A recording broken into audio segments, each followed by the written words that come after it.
Vous étiez prof de maths et on va illustrer avec vous, Catherine, un autre aspect de la passion. Je parlais du changement de vie il y a un instant. Vous m'avez répondu en disant plutôt vivre plusieurs vies en parallèle. Enfin, en tout cas, réussir à maîtriser sa passion pour ne pas être complètement omnibulé par elle. Vous avez fait un choix différent. Je ne peux pas dire que prof de maths était une passion chez vous, mais enfin, vous étiez... Ah, si, oui, ça vous plaisait. Ah, oui, oui, ça vous plaisait. Ah oui, vraiment. Oh, plus que me plaire. Hein. Ouais, ça vous plaisait. Morgane, elle a décroché. Je ne sais pas où les spectateurs sont avec nous, mais à cette heure-là, c'est normal qu'elle dorme la petite dans un état. C'était un métier de scène, déjà prof est un métier de scène, tout à fait. Mais vous en avez choisi un qui exprimait plus votre fibre artistique, qui était profondément ancrée en vous, à savoir cantatrice. On va regarder ce reportage qu'on a tourné à vos côtés pour comprendre l'histoire d'un changement de vie réussi. C'est un rêve que beaucoup de gens caressent dans ce pays. Je ne parle pas forcément de moi. Hein. Je rappelle donc que vous étiez prof de maths. Aujourd'hui, vous enregistrez des disques. Un reportage de Jean-Baptiste Clavry, de Benoît Grimont et de Jean-Louis Quérec.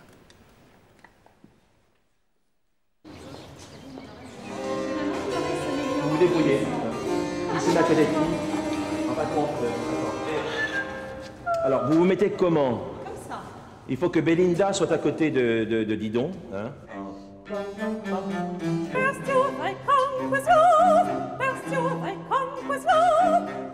Catherine est cantatrice, elle interprète des rôles de soprano. Ici à Mantes-la-Jolie, répétition d'un concert de musique baroque.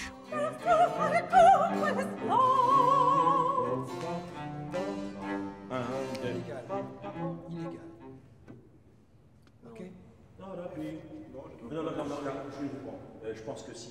Vous faites ce métier depuis combien de temps? Ça fait une bonne dizaine d'années, un peu plus, une quinzaine d'années presque. Même chose. Et avant, vous faisiez quoi? Avant, j'étais professeur de mathématiques. C'est terrible. Vous dites dynamique. Oui, mais bon. Sur un plan.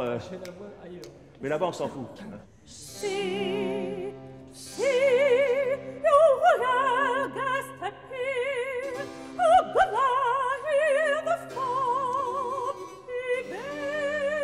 y a eu un problème sur le lac. Bon, ok, bon, on a terminé. À tout à l'heure. Merci. Messieurs, dames, bon appétit. Moi, j'avais un très bon poste d'enseignement. Quand les gens m'ont vu quitter ce poste, tout le monde m'a dit « mais tu es folle ».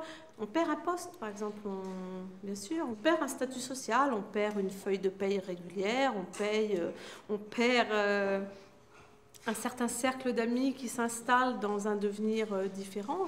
Quand on revient à zéro avec rien comme paye à la fin du mois, bien sûr qu'on prend des risques. Le métier de prof de maths, vous l'aimiez? Passionnément, oui. Donc vous avez sacrifié ce métier aussi pour... Oui, momentanément, oui. Oui, sur le moment, oui, mais ça s'imposait, j'avais pas le choix. Je pouvais pas faire les deux simultanément. Quand on fait un choix comme ça, c'est parce qu'on ne peut pas faire autrement. Tous ceux qui pensent que ça se choisit comme ça, puis que c'est pas si difficile, finalement, non, c'est pas ça. C'est pour faire le choix et puis pour y rester, c'est une force phénoménale qu'on a au fond de soi. Catherine a donc choisi d'abandonner les maths pour la musique à 25 ans. Pourtant, la passion de la scène l'habitait depuis l'adolescence. La seule chose qui soit restée, c'est ça. Avec le caillou là-bas. C'est son professeur de lettres au lycée Blaise Pascal d'Orsay qui lui a donné le goût du théâtre. Oh là là, je la connais depuis les années 70, enfin les années entre 70 et 80, où elle a été mon élève. Oh, 13 ans. La première fois où on s'est rencontrés, j'avais 13 ans. Ouais. La première fois qu'elle est montée sur scène au Club Théâtre, une aisance incroyable. Je ne comprenais même pas qu'elle veuille devenir prof de maths. Mais bon, Michel m'a compris depuis longtemps, mais bon. Mais elle a eu du mal à assimiler. Ah ouais. Vous pensez de son changement de vie? Moi, je trouve que c'est très bien. Je trouve que, bon, dès le départ, j'avais l'impression qu'elle avait des besoins d'expression et une force en elle, quoi. Bon, c'est sûr qu'on peut utiliser ça dans le métier de professeur, hein, le besoin de s'exprimer, le besoin de transmettre, mais c'était peut-être un petit peu dommage. Non, moi, je suis très contente. Je trouve que maintenant, elle est à sa place, tout à fait.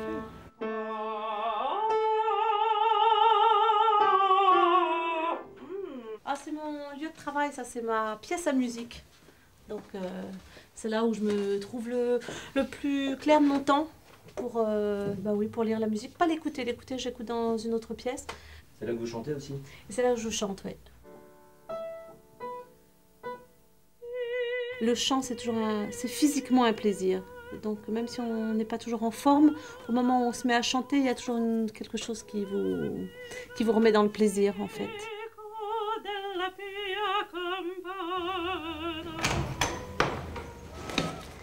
2 fois par mois, Catherine retrouve son professeur de chant. Il suit sa carrière musicale un peu comme un entraîneur pour un sportif de haut niveau. Alors, qu'est-ce que tu nous chantais? Mise en route du chanteur.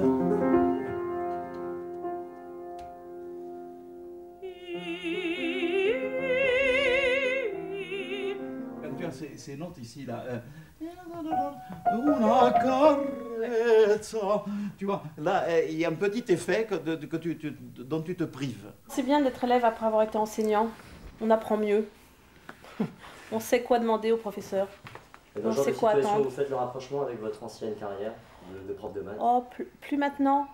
Plus maintenant. Au début, oui. Au début, oui. Et là, un peu de mélo à l'italienne. Là, c'est le moment de travail, là. C'est le moment de travail. C'est le, comment dirais-je, c'est la cuisine un peu. C'est le moment où on prépare à manger.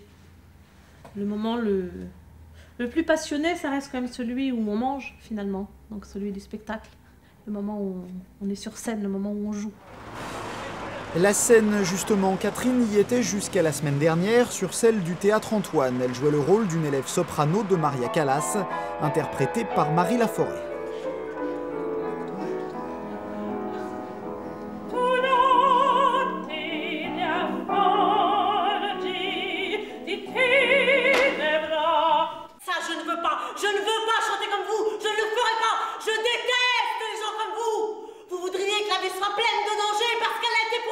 Une étape importante dans sa carrière qui commence à s'étoffer puisqu'elle interprète régulièrement des rôles de soprano et qu'elle a déjà enregistré une dizaine de disques. Bonne soirée, public attentif, sage mais content. C'est dans ces moments que vous vivez le plus votre passion? C'est les bons moments, ça. C'est le cadeau, c'est la sucette. C'est des très bons moments, ça.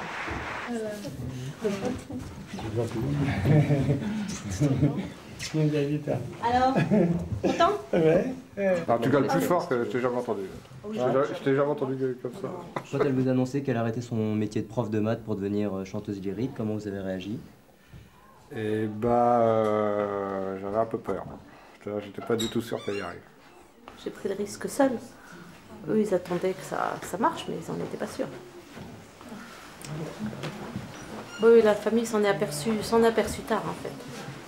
J'ai préparé ça dans mon coin tranquillement, sans rien dire. Vous n'êtes pas déçu du résultat, en tout cas?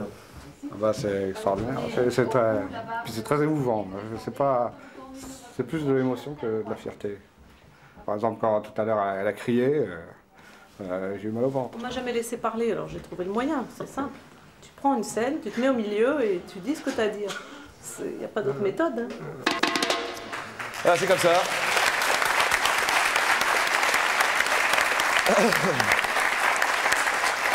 J'ai une question que je me posais, Catherine, en vous écoutant et en préparant cette émission, quand on a su dans quelles conditions vous aviez choisi de changer de carrière. Le fait que je ne sais pas comment vous vivez avec l'idée que, d'une certaine manière, la mort de vos parents, de votre maman, a coïncidé avec votre revirement professionnel et votre épanouissement professionnel. Est-ce que vous faites un lien entre les deux? Ah oui, il est évident, puisque c'était la même période, hein, c'est-à-dire... on va dire que ma maman a eu l'élégance de me céder le passage au bon moment, hein, puisqu'il y a quand même des délais dans la vie, des choses qu'on ne peut faire, on l'a évoqué tout à l'heure, malheureusement dans ces métiers artistiques, il y a des délais. C'est-à-dire 5 ans plus tard, ça aurait été trop tard? 1 an plus tard, c'était trop tard. Je ne pouvais plus rentrer au Conservatoire de Paris. Donc c'est pour ça que j'appelle ça de l'élégance, hein. Il y a eu un petit peu un moment de passage comme ça. Quel lien de cause à effet le lien, il est très simple. Quand vous vivez proche de la mort pendant des années, vous avez le choix, soit vous partez avec, soit vous rentrez dans ça, soit vous décidez de vivre. C'est très clair. Puis une fois qu'on a choisi, on y va. Par contre, on se bagarre avec longtemps. Donc vous avez choisi la vie, hein? Ah, très nettement. À quoi ressemble votre vie aujourd'hui comparée à l'ancienne? Elle est beaucoup plus gaie, beaucoup plus gaie. C'est... qu'est-ce que je peux dire? Je pourrais dire... En dehors des moments difficiles, c'est vraiment... je sais pas, elle est pleine, elle est vraiment très pleine. Épanouissante. très épanouissante, très dans le partage, très dans la totalité, quoi. On est... Dans la plénitude. Ah oui, plénitude, oui. Est-ce qu'on ne savoure pas encore plus le plaisir d'être sur scène quand on a connu un passage, une vie professionnelle comme la vôtre, c'est-à-dire un peu tortueuse, quoi, avec des virages? C'est pas tortueux, c'est-à-dire que maintenant, j'admire le jeune homme qui a déjà un recul sur lui. Moi, je l'ai aussi, mais je suis plus âgée. C'est vrai que maintenant, je vois je commence à très bien comprendre mon parcours, ce que je ne pouvais pas faire à l'époque. Hein. On est embarqué dans un flot et puis on n'analyse rien. Avec le recul, je vois bien comment ça s'est passé, c'est-à-dire la scène, j'y suis depuis l'âge de 3 ans. Ma maîtresse, à 3 ans, m'avait mis sur scène. Je me rappelle comme si c'était hier, donc le moment, il était déjà là. L'histoire de la musique, elle est dans la famille depuis des années. La musique interdite dans la famille, elle y est depuis des années. Voilà, puis à un moment, les maths, ça y est aussi depuis des années. C'est quoi la musique interdite, c'est-à-dire? La musique interdite, c'est-à-dire la volonté de faire ce métier-là. Moi, c'est pas la génération d'au-dessus, c'est la génération encore avant. Moi, je m'inscris, je pense qu'on n'est pas des individus isolés, on s'inscrit dans une histoire familiale. Hein, donc, pas du côté des parents, mais au-dessus, c'est-à-dire la grand-mère et la grand-tante étaient musiciennes. Ma grand-mère était musicienne contrariée, c'était une excellente pianiste. Elle a perdu, je crois, son premier fiancé à la guerre de 14.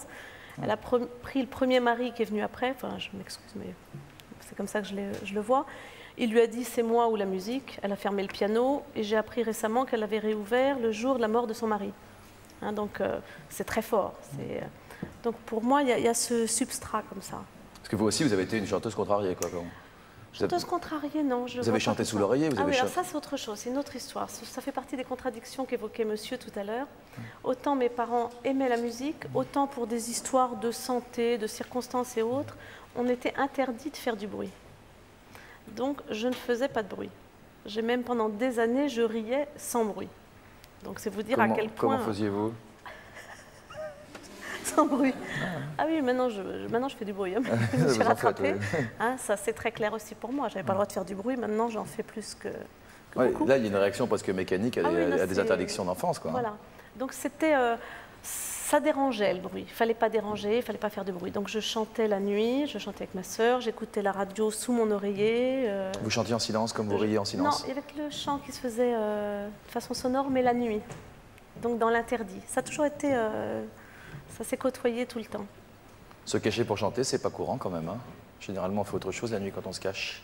Oui, ben voilà, tout ça se ressemble. Non, on fait... On fait les choses interdites, quoi, en tout cas. Oh, puis interdites, mais qui vous procurent du plaisir. C'est ça, donc ça se rejoint. Et puis l'autre chose, moi je suis la dernière d'une lignée. Je suis la dernière de ma famille. Donc après, il y a des problèmes de parole. C'est-à-dire, j'étais la petite sœur. Donc je me taisais, j'écoutais et je me taisais. Donc j'ai trouvé l'espace, j'ai trouvé l'endroit où parler et où être écoutée. C'est assez simple en fait.